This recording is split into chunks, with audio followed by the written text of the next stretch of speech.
तशरीफ रखिए कहता है how do you please sit down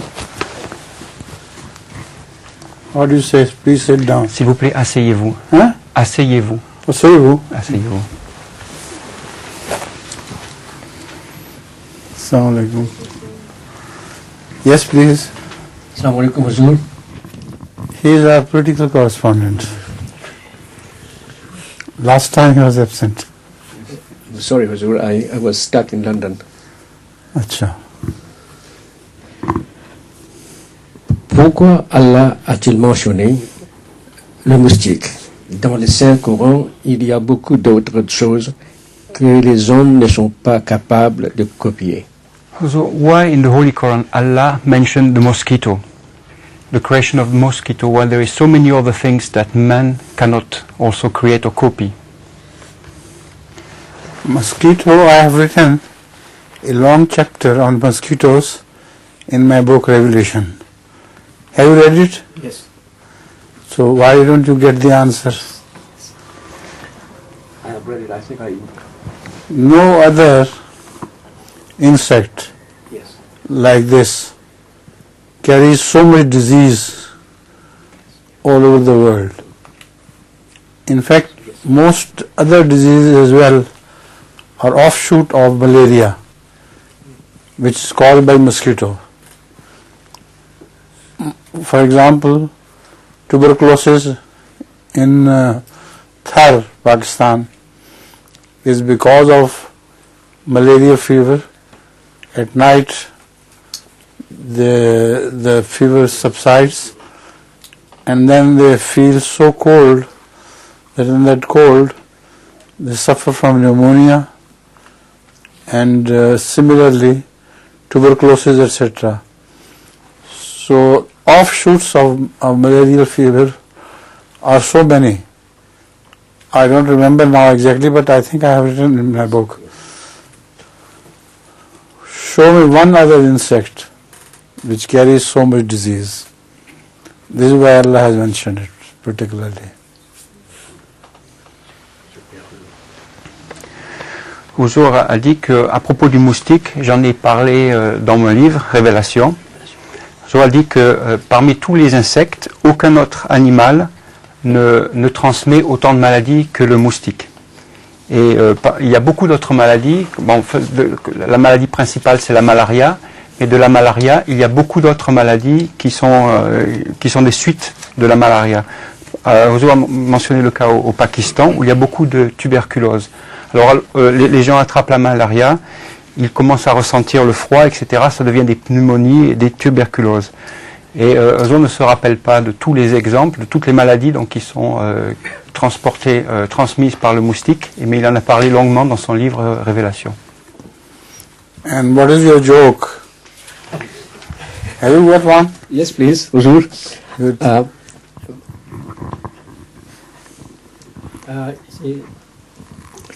Just a minute, please. Vous avez... ça c'est parti. We, in English or in French, Huzoor? In French, and he will translate.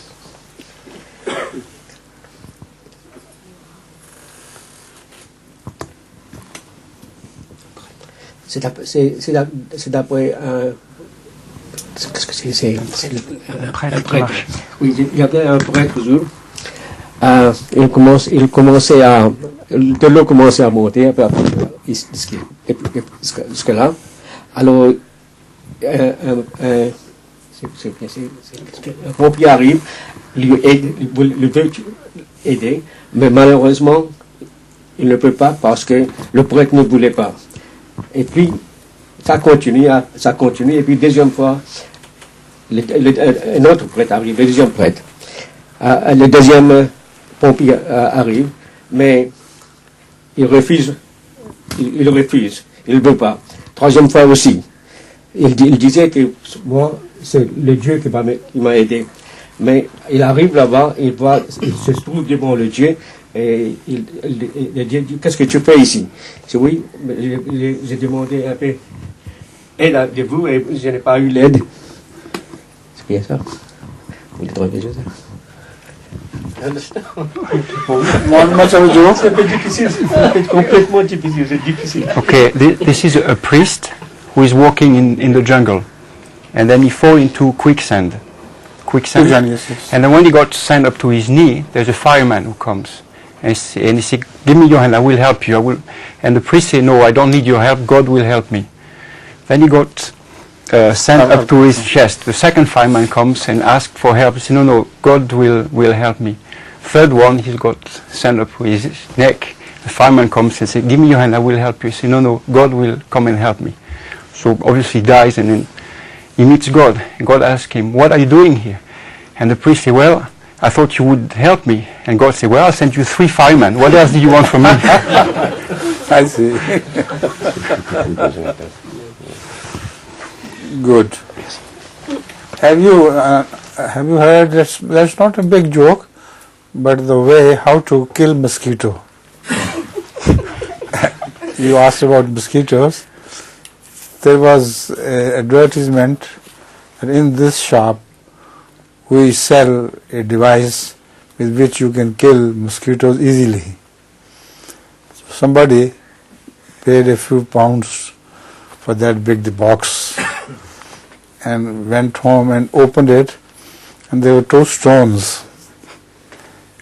And the instruction was that put the mosquito on one stone and crush it with the other one.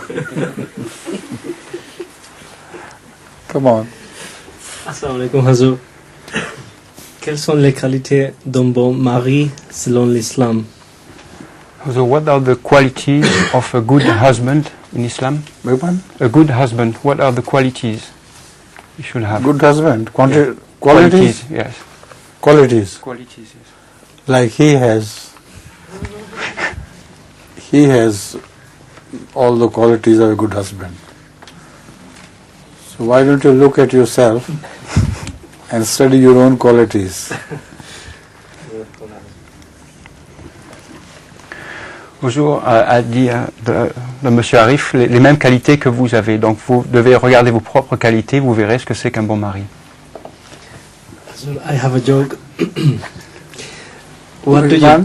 Sorry, I have a joke. Yes, but let me finish the answer first. A husband to a wife is good when he takes care of her in every respect and also watches over her so that she may not do some immoral things. He should not beat her, he should not be harsh to her, but at the same time he should be firm in principle. So they are special good qualities of a husband, which I hope you carry.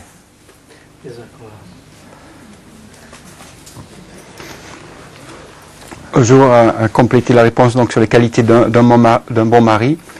Le bon mari vis-à-vis de la femme, c'est qu'il doit s'en occuper, il doit s'occuper de tous les aspects de sa vie. Il doit aussi la surveiller de façon à ce qu'elle ne fasse pas de mauvaises choses, de choses immorales. Il ne doit pas la frapper, il ne doit pas être dur avec elle, mais il doit quand même rester très très ferme sur les principes fondamentaux. Voilà un peu les bonnes qualités d'un mari. And what is your joke? I have a joke. Excuse me. What do you give to a citrus fruit farmer when he's facing money problems? That's a riddle, huh? Citrus fruit farmer when he's facing money It is a problems. riddle, it's not a joke. It's a riddle. You give lemonade. I see. Lemonade. Lemonade. Lemonade.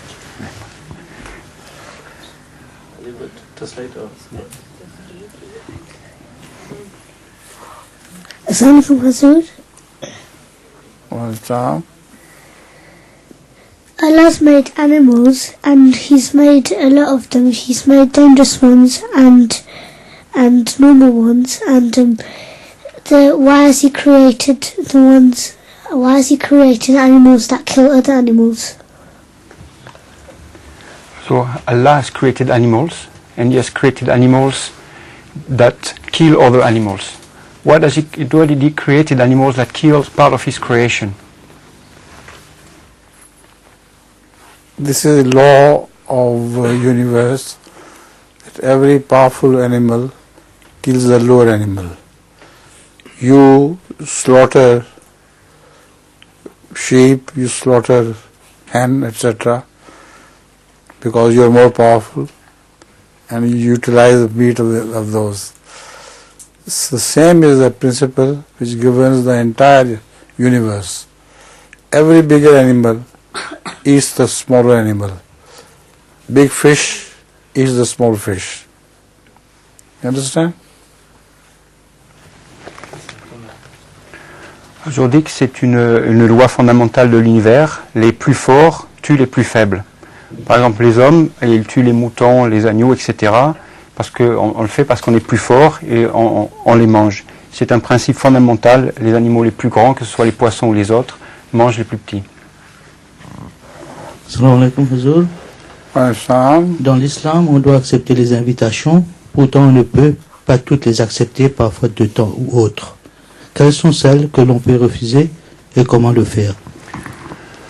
Huzour, sometimes we are invited, but it's not always possible to accept all the invitations.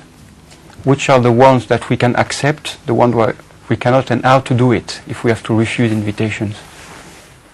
Invited by some friends or relatives? Friends, Jamaat functions, everything. Jamaat functions? In general, I think. On feast or some jalsa, etc.? Feast, mostly feast. Mostly feast. Mostly feast. So where they cook better, you accept that feast. There was a boy in Karachi, and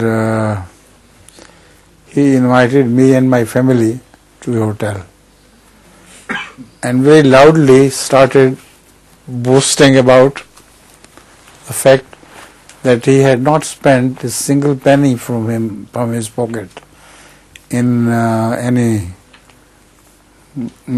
eating, for dinner, lunch, etc.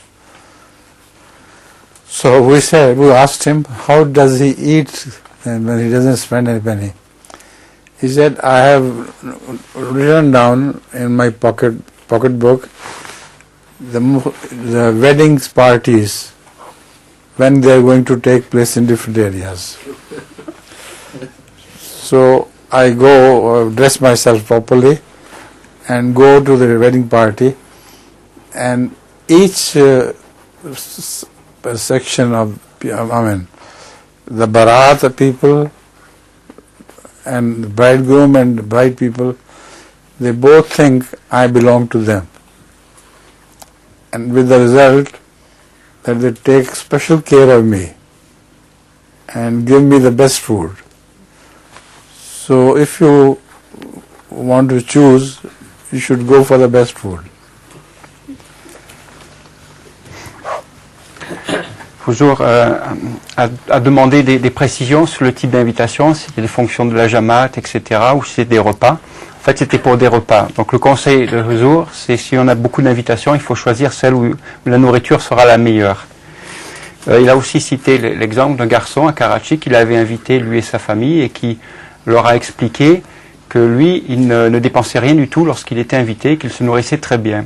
Alors, après lui avoir demandé comment il faisait, il a dit, ben voilà, j'ai sur mon carnet la liste de tous les mariages qui vont se passer dans la ville, et donc j'y vais, je m'habille bien, et je vais là-bas. Et comme les familles, la famille du marié et de la mariée, ils ne savent pas de quel côté je suis, donc chacun pense que je suis un invité de l'autre partie, donc ils s'occupent très très bien de moi, ils me nourrissent très bien. Yes. Certaines personnes qui travaillent pour des organisations qui aident les gens sans domicile fixe disent qu'il ne faut plus donner aux gens qui mendient dans la rue car c'est une entrave à leur réinsertion sociale. So it's about the people that live rough outside, that don't have a house. that live in the street. There's some people that take care of those kind of people. They say that we shouldn't give them money when they beg, because when we give them money, it keeps them in the street rather than, they don't go into the channel to get out in the society. What do they give? How do they help them? They don't. They don't give them money, and they don't help them at all. No. Yes. This is what you mean? Yes. This is bad. In fact, this is a job of the governments or societies for the poor, etc. They need not only shelter, but they also need food. So as such, they should be offered, if not money, at least some food. But they should not be left alone. Aujourd'hui, il faut pas laisser les gens sans rien. Donc ça, c'est le travail du gouvernement et de la société dans son ensemble. On doit donner des gens non seulement un toit, mais aussi de la nourriture. Il ne faut pas forcément leur donner de l'argent, mais donc un toit et de la nourriture. Et ça, c'est une chose fondamentale. Any joke? Have you got one? All right. So, it's the real joke. it's not a very good joke, sir. A very obese man falls from the 4th floor, and he opens his eyes in the hospital and asks... Policeman? No, an obese man. Obese. And he falls from the 4th story of a building, and he opens his eyes in the hospital and asks the nurse, "Am I alive?" And the nurse says, "Yes, you are alive, but the 4 people who were under you, they are not." Yes. You translate this, then I'll tell something. Ok. C'est l'histoire, c'est un obèse, quelqu'un donc de très gros qui tombe du 4e étage. Quand il se réveille, il est à l'hôpital et il demande à l'infirmière est-ce que je suis encore en vie? Et l'infirmière lui dit oui, mais les 4 personnes en dessous de vous ne le sont plus. Some obese man inquired from a doctor, "What should I do? I'm very fat." He said, "No problem. You do riding daily and tell me after a month." So he started riding. And after a month he met the doctor, and the doctor inquired, "Have you lost some weight?" He said, "Well, I have not lost weight, but my horse has."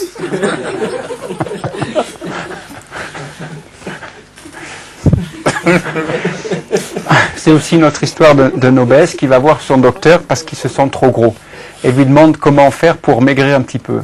Alors le docteur lui dit, vous devriez faire de l'exercice, vous devriez faire du cheval. Donc faites-en tous les jours et revenez me voir dans un mois. Alors le monsieur revient un mois après, le docteur lui dit, alors est-ce que vous avez perdu du poids?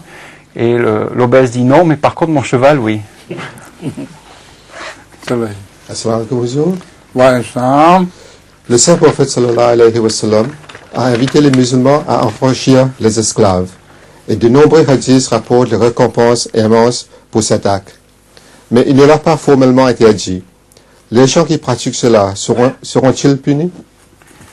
The Holy Prophet, peace be on him, recommended to free slaves. And he mentioned rewards for this, freeing the slaves. To free slaves. Yes. But it was never forbidden as such. So the people... What was not forbidden? Slavery. Yes. It was not forbidden as such. So the people that practice it even today, will they be punished? The people who practice it even today should be punished, because the slavery is related to holy wars. Otherwise it's not permitted.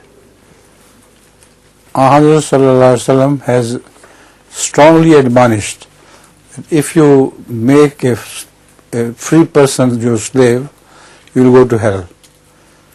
So in the slavery during all those days, the wars were the cause of slavery.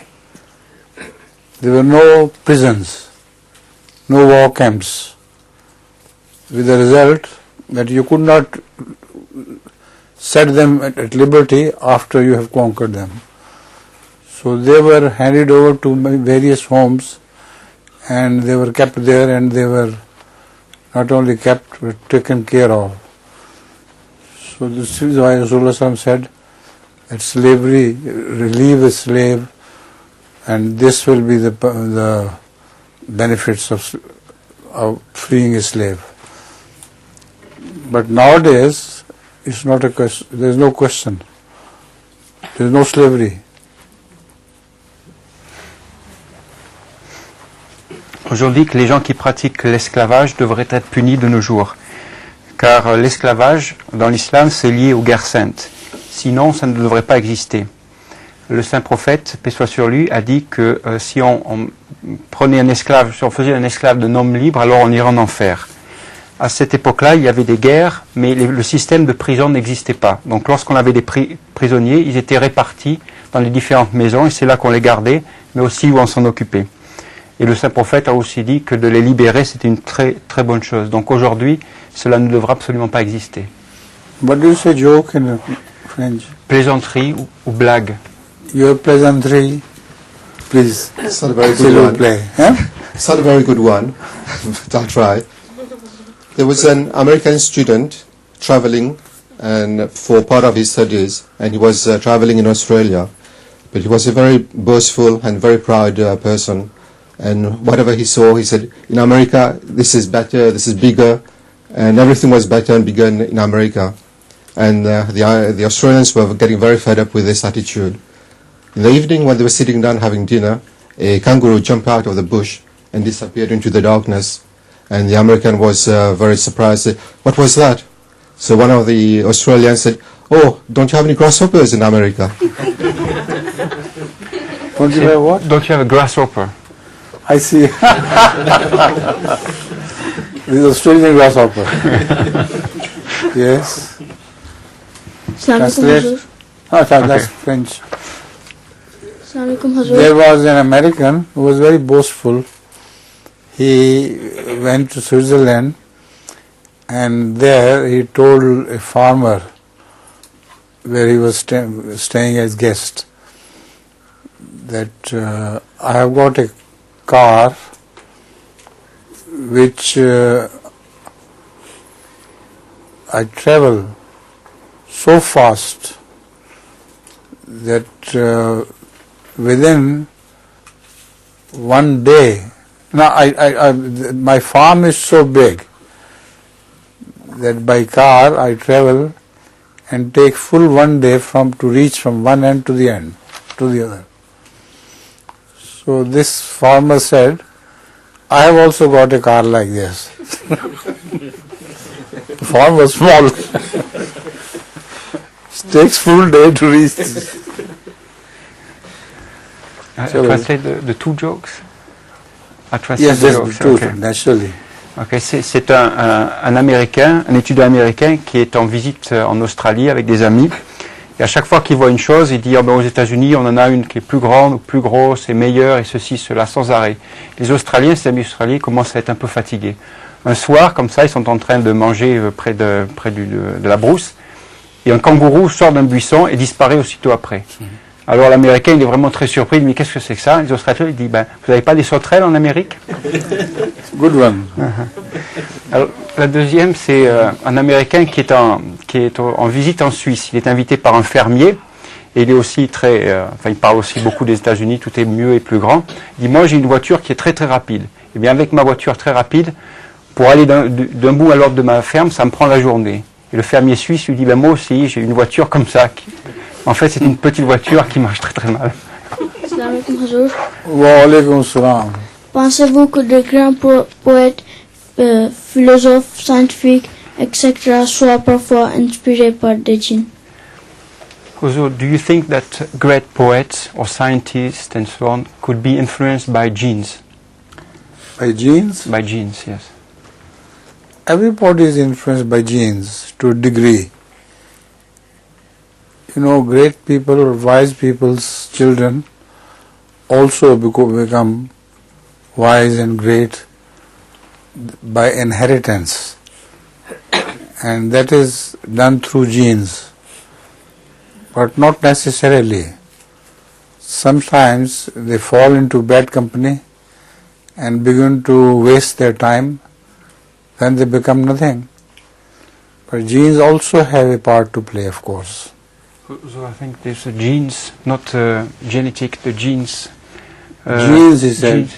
Yeah, but the genes in gene? Gene. Did you say gene or gene? No, Gene? Gene? Yeah. Oh, thank you very much. So what is the question then? If we are influenced, if some scientists and poets and so on can be influenced by those Why scientists and poets alone? Everybody can be influenced by jinns. Everyone. You can also be influenced by jinn. But mostly it is superstition. The real jinns don't do you harm. I have seen jinn twice and they did not do any harm to me. Similarly, Hazrat Bashir Ahmad Sahib told me of his experience of seeing a jinn which went without harming him in any way. So jinns do not influence in a bad way. Satan of course does, but not the jinns.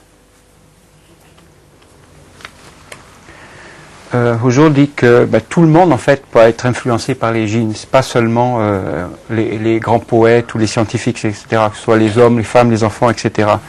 Mais généralement, il y a beaucoup de superstitions qui se lient à ces êtres. Car en réalité, les djinns, les vrais, ne font pas de mal. Hojo raconte son exemple, l'exemple d'autres personnes qui en ont rencontré, et ils ne leur ont rien fait du tout. Donc oui, on peut être influencé, mais ils ne font pas de tort. Yes, please. Si les voisins sont dérangés par notre récitation du Coran tous les matins, sera-t-il mieux de la faire à voix basse? Also, if the neighbors are disturbed when we recite the Holy Quran in the morning, should we do it at the low voice? Of course. If you recite the Holy Quran so loud, as if on the loudspeaker, only then neighbors can hear. But if you recite it in normal voice in your room, nobody else can hear. Ahmad Sallallahu Alaihi Wasallam particularly mentioned Tahajjud prayer, that when you say Tahajjud prayer, don't say it so loud that your family is disturbed. So you are talking of neighbors. It's impossible for normal voice recitation to reach neighbors.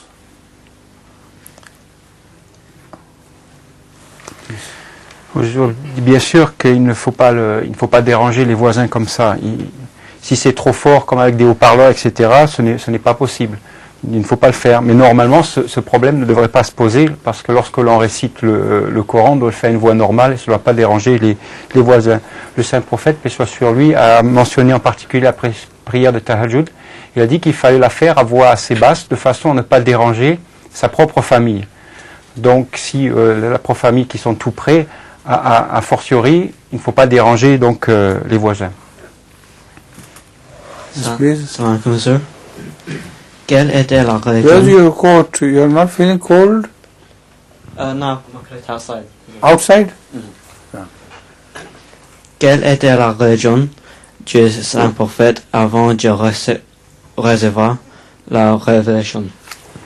So what was the religion of the Holy Prophet before he received revelation? He only believed in one God. That was his only religion. Then the Holy Quran was revealed and the full religion was revealed to him. Aujourd'hui que Unity of Allah was the only religion he had. Aujourd'hui que le saint prophète, avant de devenir donc un prophète, croyait dans un seul Dieu. C'était sa seule religion, l'unité de Dieu. Et après ça, une fois que la révélation a commencé, donc il a reçu la religion complète.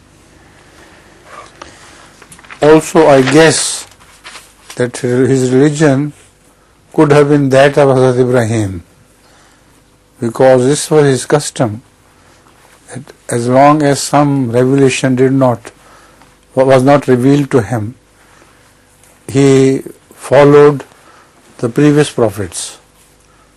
So now I think of it, I come to think that perhaps his religion was that of Hazrat Ibrahim.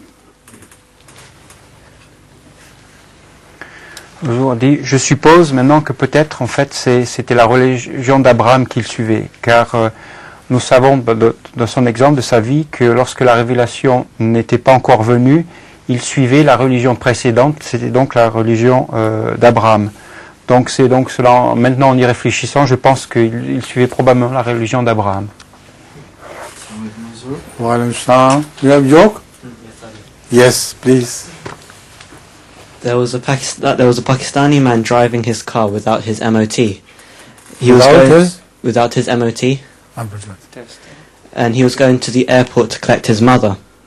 On the way back, he was stopped by a policeman. The policeman asked him, "Where's your MOT?" The Pakistani man replied, "Air Morty," replying to his mother.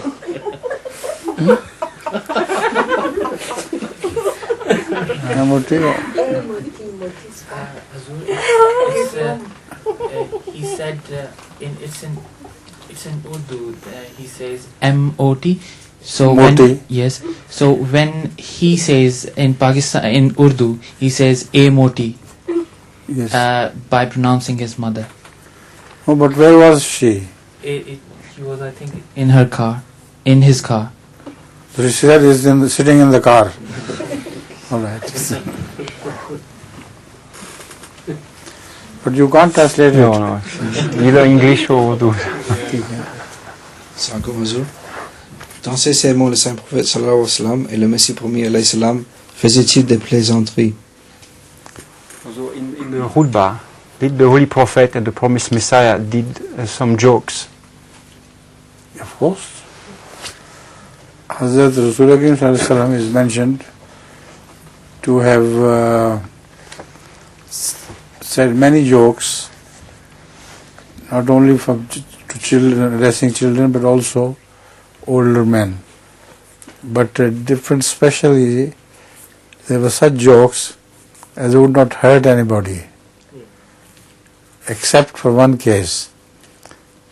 There was an old lady who came to Hazrat Sallallahu Alaihi Wasallam and inquired, "Shall I also go to heaven?" Rasulullah said, "No." She started crying. "I won't go to heaven." He said, "No old woman will go to heaven." What I meant was that when they go to heaven, they will become young. Similarly, there are many cases of young boys with whom Allah said a few words of joke, but there we called it Pakiza joke, pure joke, not dirty jokes. Yes. Okay. Aujourd'hui, bien sûr que le saint prophète, paix soit sur lui, a fait des plaisanteries. Il en a fait avec des enfants, mais aussi avec des personnes, des adultes. Mais c'était des plaisanteries qui ne faisaient pas de mal, qui ne faisaient pas de tort à personne. Sauf, il y a un exemple une fois d'une vieille femme qui était venue voir le saint prophète, qui lui a demandé si elle aussi, elle pourrait aller au paradis. Et le saint prophète lui a dit non, il n'y aura pas de vieille femme au paradis. Donc cette femme a eu très peur, elle ne comprenait pas. Et elle s'est mise à pleurer, mais le saint prophète qui a expliqué, non, c'était une plaisanterie. En fait, je disais simplement qu'il n'y aura pas de vieille personne, c'est-à-dire que tout le monde sera jeune au paradis. He also enjoyed jokes. It is reported that there was one person who was very humorous of nature. So he sometimes used to say jokes in presence of Rasulullah. And in one place it is said that Rasulullah laughed so much. Normally he didn't laugh so much that you could see his teeth because of that laughter. So to enjoy a joke was especially I mean, he was in the character of Rasulullah. Despite being a very serious prophet, he also knew how to laugh. Aujourd'hui, le saint prophète aimait les plaisanteries. Il y a de nombreuses traditions à ce sujet. Il y a le cas d'une personne qui était connue, qui était très, très drôle et qui faisait beaucoup de plaisanteries, qui racontait beaucoup d'histoires comme ça. Et on rapporte donc une fois le saint prophète a tellement ri qu'on en voyait ses dents, parce que généralement le saint prophète riait, mais pas aux éclats. Et ça lui est arrivé quand même aussi de rire aux éclats. C'était ça dans son caractère. C'était une personne très sérieuse, bien sûr, mais malgré tout, de temps en temps, il aimait bien aussi rire. Salima, Assalamu alaikum. did you receive the chocolate Oh, I sent Yes. by the hand of Anila? Yes. Jazakumullah. Si dans un village, dans un pays tropical où il existe des risques de contamination par l'eau, on est offert à boire de l'eau non traitée, devrait-on refuser l'eau qui est offerte au risque d'offenser les gens qui l'offrent? Sometimes when people travel to Africa in villages, they are offered water from the wells, but the water is not treated. So, should we refuse and then offend the people and get sick? What do you mean, refuse? Because if we take the water which is not treated, we may get sick. So how do we deal with this? You shouldn't drink, but you should also instruct them how to purify that water. And the best thing is, instead of using water, you use coconut. Coconut water is very pure. There are no germs of any sort. So much so that the doctors have recommended that if you want to give an injection to somebody and you don't have other water, use coconut water. Aujourd'hui qu'il ne faut pas boire de l'eau qui va nous rendre malades. Mais ce qu'il faut aussi, c'est expliquer aux gens, expliquer qu'on ne peut pas la boire et aussi l'expliquer comment faire pour eux-mêmes avoir une meilleure eau. Et si on est dans une situation comme ça, je vous conseille d'utiliser le lait de la noix de coco parce que c'est un liquide qui est très très pur. Et les docteurs l'ont recommandé lorsqu'on a besoin de faire une injection et qu'il n'y a rien d'autre, on peut utiliser du lait de noix de coco. And your joke? Mon histoire, elle se passe en Algérie. C'est un commissionnaire du gouvernement qui inspecte les fermes. Alors il va voir le premier fermier et il regarde un peu partout, et il regarde les poulets et il lui dit avec quoi tu nourris tes poulets? Alors il dit je le nourris avec du maïs. Il dit comment ça du maïs? C'est la période de pénurie, comment vous pouvez faire ça? Voilà une amende. Alors le fermier il téléphone à son cousin qui est aussi un fermier et lui dit si l'inspecteur il vient te voir, lui dis pas que tu nourris tes poulets avec du maïs. Alors l'inspecteur il va à la deuxième ferme, il inspecte partout et il regarde les poulets, il dit avec quoi tu nourris tes poulets? Il dit je les nourris avec du blé. Il dit comment du blé? C'est la pénurie, voilà une amende. Alors il téléphone encore à son autre cousin qui est fermier et il inspecte partout et il dit avec quoi tu nourris tes poulets? Il dit moi vous savez je les laisse se débrouiller, je les ramène au marché, je leur donne 20 dinars et je les laisse se débrouiller tout seuls. So this is a joke that happened in Algeria. There's a member of the government. He's visiting the farms, and he goes into one of the farmer and he inspects everything. And he asks, "Oh, you have chicken there. How do you feed them?" And the farmer say, "Well, I give them wheat." He say, "Oh, you give them wheat? You know there is a disease in the country. You don't have any money. You have a fine." He gives him a fine. So the farmer calls his cousin, his next village, be careful if there is this inspector that comes, don't tell him that you give him wheat. So the inspector goes and sees the second farmer and asks him, about the chicken. And he says, well, I give them corn. What, corn? Fine, you are not allowed to give corn, it's too expensive. They call the third farmer in the other village. And the third is very annoyed because he doesn't know what to tell this inspector. So the inspector comes and asks him, well, you have chicken there. How do you feed them? He says, well, I give them 20 dinars and they buy what they want. And they buy what they like. Thank you. Merci. Assalamu alaikum, Hazur. Wa alaikum salam. What will Allah ask us on the day of judgment. What will Allah ask you on the day of judgment? On the day of judgment? In Punjabi they say that the first question which will be asked will be about namaz, whether you said namaz or not. But this is not right. The fact is that most of the people who will go to heaven will not be Muslims. So they will be inquired one thing, whether they followed their prophets or not.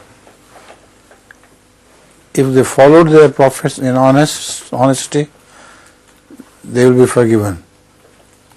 If they did not follow their prophets, they will not be forgiven.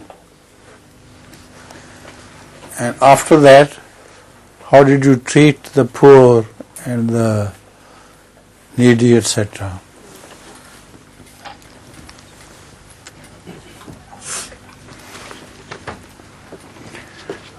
La question, donc, c'est quelle va être la première question que l'on va nous demander au jour du jugement. Aujourd'hui, au Punjab, on dit que c'est la prière. La première question, ça va être la prière. Mais aujourd'hui, ça, ce n'est pas exact. Parce que la plupart des gens qui iront au paradis ne seront pas forcément des musulmans.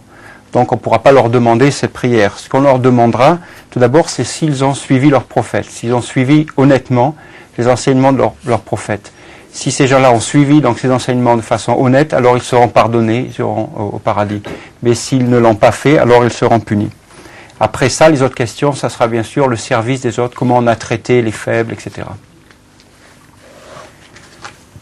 Est-ce que suite à nos doigts, Allah peut exercer quelque chose qui serait contraire à notre intérêt ou à ce qui nous est prédestiné?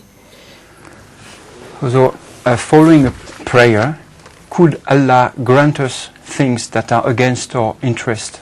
Should I bring the food now? Big one? Should I bring the food now? Yes. So, as a result of prayer, could Allah grant us, give us something which is against our interest or our destiny? If it is against your interest, He will not give you that. Is she your wife? Where are your daughters? Looking after the babies. Baby. So. Yes, please. May I translate? I translate. Aujourd'hui, non. Si c'est contre notre intérêt, Allah ne va pas l'accorder. Yes, please. Comment faire pour dénoncer l'injustice d'un dirigeant d'un État musulman? So, how could we denounce injustice of a Muslim leader? Injustice of a Muslim leader, head of government in Muslim country. The best thing is to say the word of advice even before the strongest despot. If you say protest in normal words, this is the best you can do. And if you do that, it is said that sometimes the way somebody expresses himself, even the strongest of despots are influenced. Aujourd'hui que le mieux, c'est d'utiliser des mots et de conseiller les gens, des mots de conseil. Même, surtout si on se trouve face à face avec le pire des dictateurs, la meilleure façon donc de présenter sa protestation, en fait, c'est de le faire sous forme de conseil. Et si on le fait d'une bonne façon, donc même le pire des dictateurs va être influencé par ces mots. Bonjour. Bonjour. Quels sont les noms qu'Allah a appris à Adam et qu'il récita ensuite aux anges? So, what are the names that Allah taught Adam and that he recited to the angels? It is said, two things are said. Some attributes of Allah which were not known to the angels. For instance, forgiveness. Angels never sinned, so they did not know Allah was forgiving. Similarly, many attributes are mentioned which apply only to human beings and not to angels. So they are asma. Secondly, Adam was told that in his progeny there were so many great prophets, and those prophets were mentioned by name. According to one book of not hadith but a scholar's book, he was told the name of Hazrat Sallallahu Alaihi Wasallam as well, that he would appear in my progeny.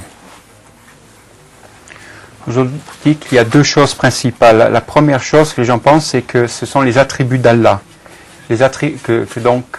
Adam savait les attributs d'Allah qui n'étaient pas connus des anges, comme par exemple le pardon. Les anges ne commettant pas de faute, le concept de pardon ils ne pouvaient pas le comprendre, il ne s'appliquait pas à eux. Donc il s'agit donc de tous ces attributs que les anges ne connaissaient pas, qui ne s'appliquaient qu'aux hommes. Les deuxièmes mots qu'Allah aurait enseigné à Adam, que les anges ne connaisseraient pas, donc c'était le nom de tous les prophètes, tous les grands prophètes. Et Ozour a mentionné un livre qui justement mentionne cela. Il dit que le saint prophète a été mentionné donc à Adam. Distribute this to people.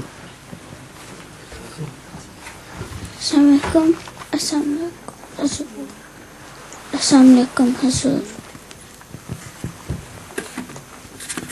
Yes. Assalamualaikum Hazur. Why did Allah create us if He knows who is going to heaven and to hell? What? Why did Allah created us if He knows who is going to hell and who is going to heaven? Allah knows only because this is going to be the fact that some people are going to hell. If they were not created, how will Allah know? They are created, and by their deeds they deserve to go to heaven or to hell. So without creation, how would Allah know them?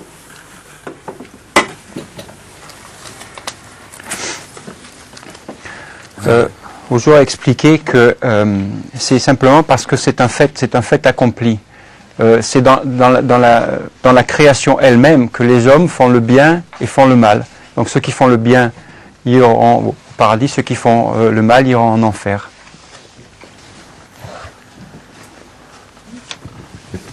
Salam alaikum Hazur.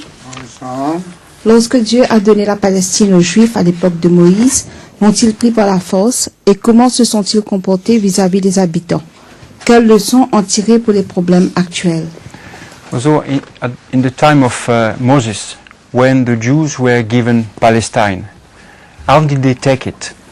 And how did they behave with the people living there? And is there a lesson for today's problem?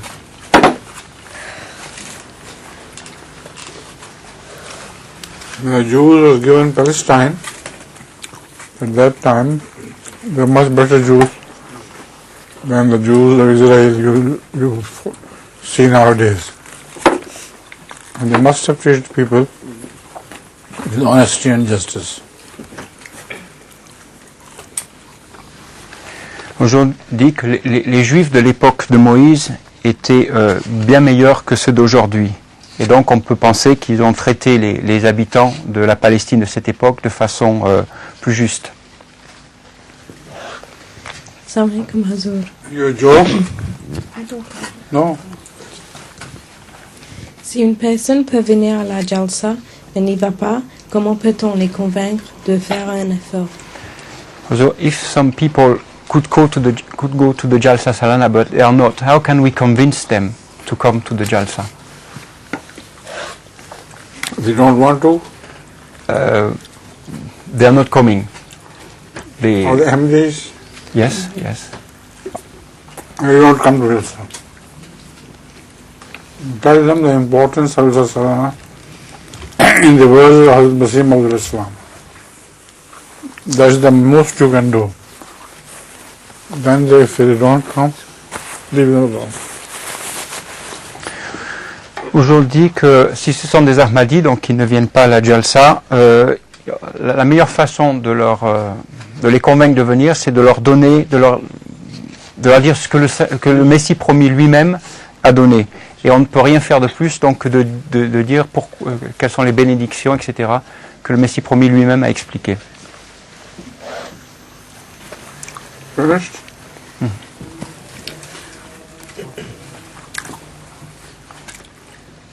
What are these prawns? So you cooking? My wife. Very good. And what's this? Chicken. Chicken?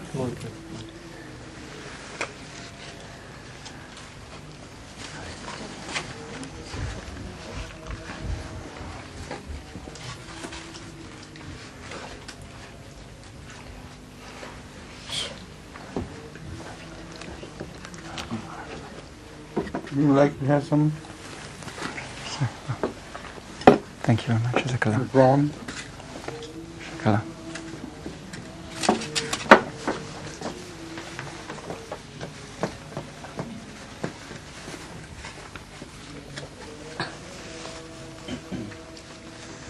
You've done enough.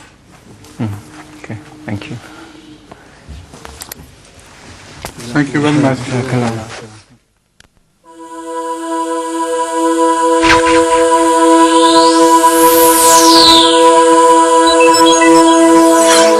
MTA International, reaching the corners of the earth.